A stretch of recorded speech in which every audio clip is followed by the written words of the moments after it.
ಅತನಿಯ ಮುರುಗೇಂದ್ರ ಶಿವಯೋಗಿಗಳಂತ ಬಹಳ ದೊಡ್ಡವರು, ಸ್ವಾಮಿ ಕುಲದ ಕಳಸ ಅವರು. ಆ ಅತನಿಯ ಮುರುಗೇಂದ್ರ ಶಿವಯೋಗಿಗಳು ಬಹಳ ದೊಡ್ಡವರು. ಅಂತ ಮುರುಗೇಂದ್ರ ಶಿವಯೋಗಿಗಳ ಹತ್ರ ಒಬ್ಬರು ಸ್ವಾಮಿಗಳು ಹೋದ್ರು.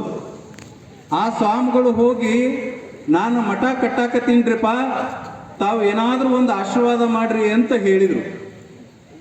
ಅತನಿ ಮುರುಗೇಂದ್ರ ಶಿವಯೋಗಿಗಳ ಹತ್ರ ಹೋಗಿ ಆಶೀರ್ವಾದ ಕೇಳಿದವರು ಕೂಡ ಬಹಳ ದೊಡ್ಡವರು. ಯಾರು ಅಂದ್ರ ಬಿಳೂರಿನ ಗುರುಬಸವ ಮಹಾಸ್ವಾಮಿಗಳು. ಅವ್ರು ಹೋಗಿ ಕೇಳಿದ್ರು, ನಾನು ಮಠ ಕಟ್ಟಬೇಕಂತ ಮಾಡೀನಿ, ಏನಾದ್ರೂ ಒಂದಿಷ್ಟು ಸಹಾಯ ಮಾಡಂದಾಗ ಅತನಿ ಮುರುಗೇಂದ್ರ ಶಿವಯೋಗಿಗಳು ಬಿಳೂರಿನ ಗುರುಬಸವ ಸ್ವಾಮಿಗಳಿಗೆ ಏನು ಕೊಟ್ರು ಅಂದ್ರ 3 ಕಲ್ಲು ಕೊಟ್ರು, ಕರಿ ಕಲ್ಲ. ಬಂಗಾರ ಕೊಡ್ಲಿಲ್ಲ, ಬೆಳ್ಳಿ ಕೊಡ್ಲಿಲ್ಲ, ಏನಾರ ಅಕೌಂಟ್ನಾಗಿನ ರೊಕ್ಕ ಕೊಡ್ಲಿಲ್ಲ. ಏನು ಕೊಟ್ರು ಅಂದ್ರ 3 ಕಲ್ಲು ಕೊಟ್ರು. ಆ 3 ಕಲ್ಲೇ ನನಗೆ ದೊಡ್ಡ ಆಶೀರ್ವಾದ ಅಂತ ತಿಳ್ಕೊಂಡು